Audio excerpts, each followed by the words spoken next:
శ్రీ మహాగణాధిపతయే నమః, శ్రీమాత్రే నమః. మాచిరాజ్ భక్తి ప్రేక్షకులందరికీ నమస్కారం. నవగ్రహాలలో కుజుడు ఏప్రిల్ 2వ తేదీ 2026 సంవత్సరం మధ్యాహ్నం 3:37 మీనరాశిలోకి ప్రవేశిస్తున్నాడు. కుంభరాశిలో ఉన్న కుజుడు ఏప్రిల్ 2వ తేదీ మధ్యాహ్నం మీనరాశిలోకి ప్రవేశించటం వల్ల, కుజుడి మీన సంక్రమణం జరగటం వల్ల ద్వాదశ రాశులలో కొన్ని రాశుల వారికి ఈ సంక్రమణం అనుకూల ఫలితాలను కలిగింపజేస్తుంది, కొన్ని రాశులకు వ్యతిరేక ఫలితాలను కలిగింపజేస్తుంది. జ్యోతిష శాస్త్రంలో నవగ్రహాలలో కుజుడికి ప్రత్యేకమైన ప్రాధాన్యత చెప్పడం జరిగింది. కుజుడు భూకారకుడు. ఎవరైనా భూములు కొనాలన్నా అమ్మాలన్నా కుజుడు దానికి ఆధిపత్యం వహిస్తాడు. అలాగే కుజుడు గృహకారకుడు. ఎవరైనా సొంతంగా ఇల్లు కొనుక్కోవాలని లేదా కట్టుకోవాలని, అపార్ట్మెంట్ కొనుక్కోవాలని ప్రయత్నిస్తూ ఉంటే దానికి కూడా కుజుడు కారకత్వం వహిస్తాడు. అలాగే కుజుడు నవగ్రహాల్లో రియల్ ఎస్టేట్ కారకుడు అని జ్యోతిష శాస్త్రం చెప్తుంది. రియల్ ఎస్టేట్లో రాణించాలన్నా కూడా కుజుడి అనుగ్రహం కావాలి. జాతకంలో కుజుడి బలం తక్కువ ఉంటే, రాశిపరంగా కుజుడి బలం తక్కువ ఉంటే అప్పులు అవుతాయి. కాబట్టి కుజుడు అప్పులకు కూడా కారకత్వం వహిస్తాడు. అలాగే బ్యాంక్ నుంచి లోన్లు తొందరగా రావాలన్నా కూడా దానికి కుజుడు కారకత్వం వహిస్తాడు. కుజుడి అనుగ్రహం ఉంటేనే బ్యాంకు లోన్లు తొందరగా వస్తాయి.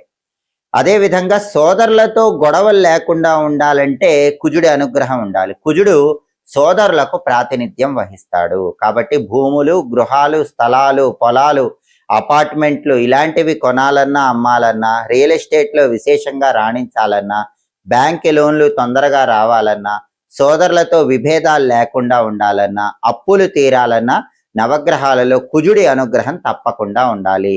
అటువంటి కుజుడు ఏప్రిల్ 2వ తేదీ మధ్యాహ్నం 3:37 కుంభరాశిలో నుంచి మీనరాశిలోకి మారుతున్నాడు.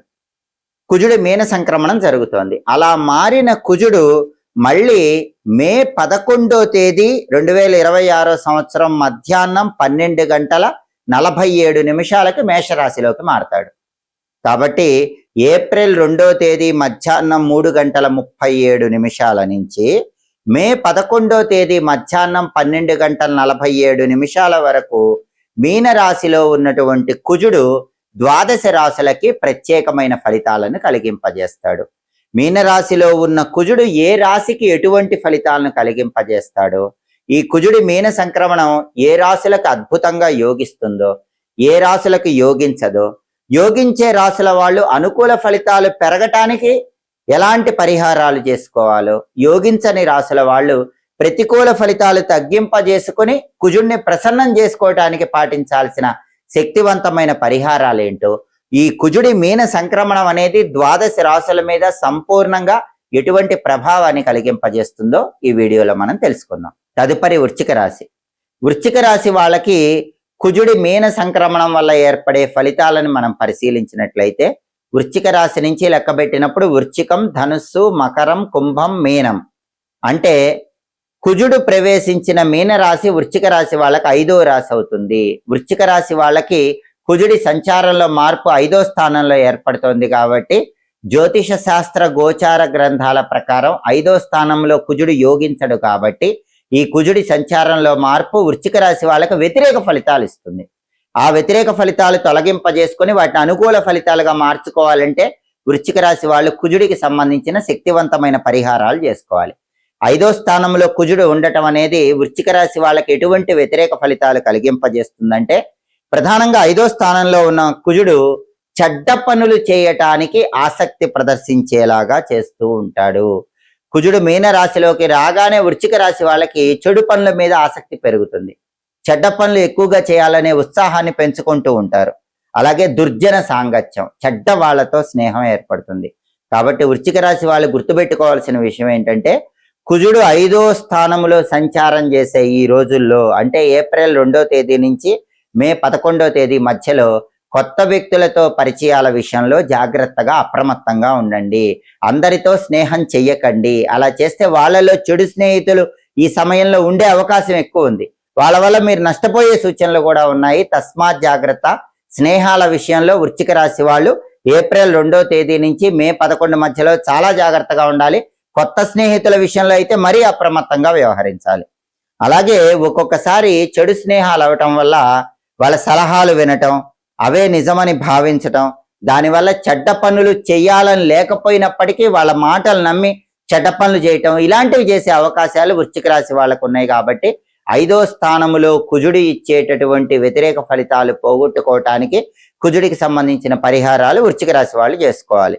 అలాగే 5వ స్థానంలో కుజుడు ఉండటం వల్ల సంతానంతో వివాదాలు ఏర్పడే సూచనలు ఉన్నాయి. కారణం లేకుండా మీ పిల్లలతో గొడవలు అయ్యే అవకాశం ఉంది. కాబట్టి పిల్లలతో మాట్లాడేటప్పుడు గొడవలు రాకుండా జాగ్రత్తగా మాట్లాడే ప్రయత్నం చేయటం మంచిది. అదే విధంగా ప్రతి పనిలో కూడా చిన్న చిన్న ఆటంకాలు వస్తూనే ఉంటాయి.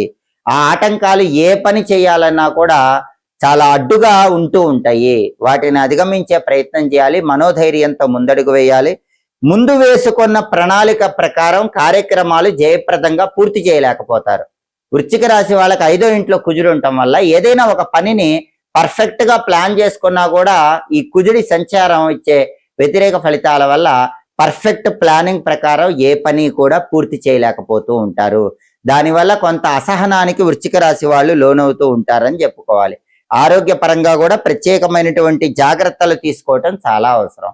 కాబట్టి వృశ్చిక రాశి వాళ్ళకి 5వ స్థానంలో కుజుడిచ్చే వ్యతిరేక ఫలితాలని తొలగింపజేసుకొని అనుకూల ఫలితాలు పొందాలంటే కుజుడికి సంబంధించిన శక్తివంతమైన పరిహారాలు చేసుకోవాలి. అలాగే వృశ్చిక రాశి వాళ్ళకి 5వ స్థానంలో కుజుడు ఉండటం వల్ల సంతానంతో లేనిపోని వివాదాలు ఏర్పడే సూచనలు ఉన్నాయి.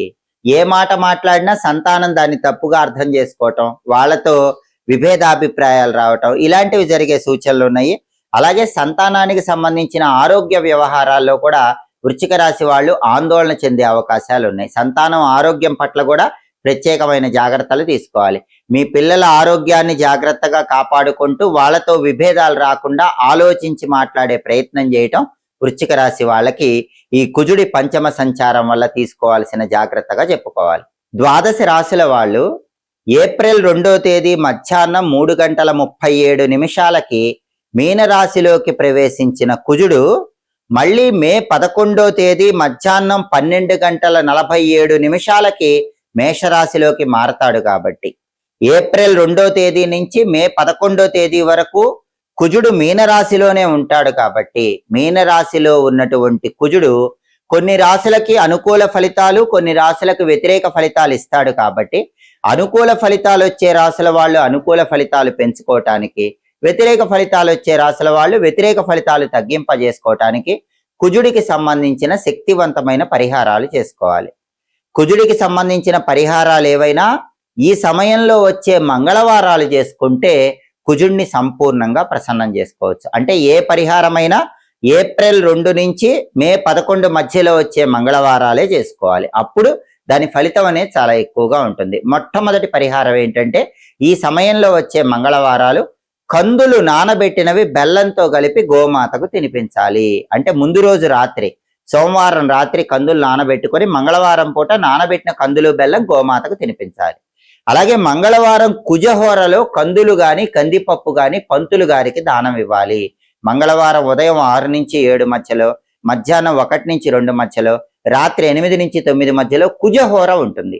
ఈ కుజహోర ఉన్న సమయంలో 1.25 కేజీ కందులు ఎరుపు రంగు వస్త్రంలో మూటగట్టి దేవాలయంలో బ్రాహ్మణుడికి దానం ఇవ్వాలి. దానివల్ల కూడా కుజుడిచ్చే వ్యతిరేక ఫలితాలు తగ్గిపోతాయి, అనుకూల ఫలితాలు పెంచుకోవచ్చు.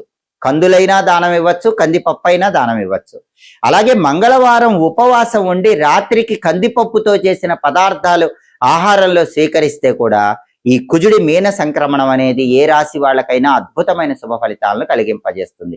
కాబట్టి ఈ సమయంలో వచ్చే మంగళవారాలు ఉపవాసం ఉండండి, రాత్రికి కందిపప్పుతో చేసిన పదార్థాలు ఆహారంగా స్వీకరించండి. దానివల్ల విశేషమైన ప్రయోజనం చేకూరుతుంది. అలాగే కుజుడికి అధిష్టాన దైవాలు సుబ్రహ్మణ్య స్వామి, నరసింహస్వామి. కాబట్టి ఈ సమయంలో వచ్చే మంగళవారాలు అంటే ఏప్రిల్ 2వ తేదీ నుంచి మే 11 మధ్యలో వచ్చే మంగళవారాలు మీకు దగ్గరలో ఉన్న సుబ్రహ్మణ్య స్వామి ఆలయానికి కానీ నరసింహస్వామి ఆలయానికి కానీ వెళ్ళి దర్శనం చేసుకోవటం, సుబ్రహ్మణ్య స్వామికి లేదా నరసింహస్వామికి అర్చన లేదా అభిషేకం చేయించుకోవటం, సుబ్రహ్మణ్య ఆలయంలో లేదా నరసింహస్వామి ఆలయంలో ప్రదక్షిణలు చేయటం ద్వారా కూడా కుజుడిని సంపూర్ణంగా ప్రసన్నం చేసుకోవచ్చు. సుబ్రహ్మణ్య స్వామి, నరసింహస్వామి కుజుడికి అధిష్టాన దైవాలు. కాబట్టి మంగళవారాలు ఓం సాం శరవణ భవ అనే మంత్రం 21 సార్లు, ఓం నమో నారసింహాయ అనే మంత్రం 21 సార్లు చదువుకోండి. స్తోత్రాల పరంగా ఏప్రిల్ 2 నుంచి మే 11 మధ్యలో వచ్చే మంగళవారాలు సుబ్రహ్మణ్య కరావలంబ స్తోత్రం కానీ లక్ష్మీ నృసింహ కరావలంబ స్తోత్రం కానీ వినండి. దానివల్ల కూడా కుజుడు సంపూర్ణంగా యోగిస్తాడు. లేదా రుణ విమోచన అంగారక స్తోత్రం అని చాలా శక్తివంతమైన స్తోత్రం ఉంటుంది. అదైనా సరే మంగళవారం పూట విన్నట్లయితే కుజుడు ఇచ్చేటటువంటి ఫలితాలు అనుకూల ఫలితాలుగా మారతాయి, వ్యతిరేక ఫలితాలు తగ్గిపోతాయి. అలాగే ఏప్రిల్ 2 నుంచి మే 11 మధ్యలో వచ్చే మంగళవారాలు కుజ దీపాన్ని తప్పకుండా వెలిగించుకోండి. కుజ దీపం అంటే అర్థం ఏంటంటే కుజుడికి ఇష్టమైన దిక్కు దక్షిణ దిక్కు, కుజుడికి ఇష్టమైన రంగు ఎరుపు రంగు, కుజుడికి ఇష్టమైన అంకె 9. కాబట్టి ఏప్రిల్ 2 నుంచి మే 11 మధ్యలో వచ్చే మంగళవారాలు ఈ కుజుడి మీన సంక్రమణం సంపూర్ణంగా యోగించి అనుకూల ఫలితాలే ఇవ్వాలంటే తప్పనిసరిగా మీ గృహంలో హాల్లో స్నానం చేశాక కుజుడికి ఇష్టమైన దక్షిణ దిక్కులో ఒక పీట ఉంచండి. ఆ పీటకు పసుపు రాసి కుంకుమ బొట్లు పెట్టి ఆ పీట మీద ముగ్గు వేసి ఒక మట్టి ప్రమిదలో ఇంకొక మట్టి ప్రమిద ఉంచండి. ఎర్రటి మట్టి ప్రమిదలు 2 తీసుకొని ఒక ఎర్రటి మట్టి ప్రమిదలో ఇంకొక ఎర్రటి మట్టి ప్రమిద నుంచి నువ్వుల నూనె పోసి కుజుడికి ఇష్టమైన రంగు ఎరుపు కాబట్టి 9 ఎరుపు రంగు ఒత్తులు తీసుకొని ఆ 9 ఎరుపు రంగు ఒత్తులు కలిపి ఒకే ఒత్తిగా చేసి ఆ ఒత్తి కుజుడికి ఇష్టమైన దక్షిణ దిక్కు వైపు వెలిగేలాగా చూడండి. దీన్ని కుజ దీపం అంటారు. ఈ కుజ దీపం మంగళవారం పొద్దున 6 నుంచి 7 మధ్యలో అయినా వెలిగించుకోవచ్చు, మంగళవారం రాత్రి 8 నుంచి 9 మధ్యలో అయినా వెలిగించుకోవచ్చు.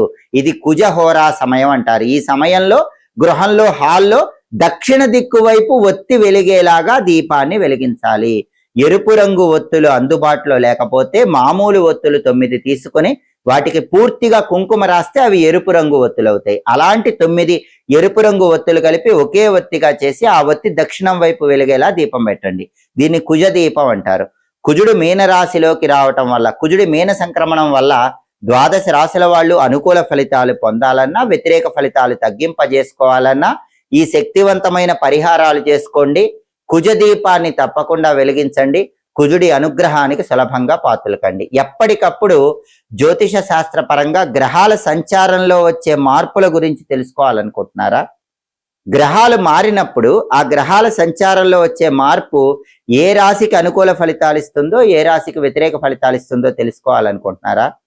అనుకూల ఫలితాలు పెరగటానికి ప్రతికూల ఫలితాలు తగ్గటానికి ఏ పరిహారాలు చేసుకోవాలో తెలుసుకోవాలనుకుంటున్నారా? అయితే మా మాచిరాజు భక్తి ఛానల్ తప్పకుండా చూడండి. మా వీడియోస్ మీకు నచ్చినట్లయితే మా ఛానల్ లైక్ చేయండి, కామెంట్ చేయండి. మా ఛానల్ వీడియోస్ 10 మంది మిత్రులకు షేర్ చేయండి. మా ఛానల్ సబ్స్క్రైబ్ చేసుకోండి. పక్కనున్న బెల్ సింబల్ ఒకటి మాత్రం మర్చిపోకండి. సర్వే జనాః సుఖినో భవంతు. స్వస్తి.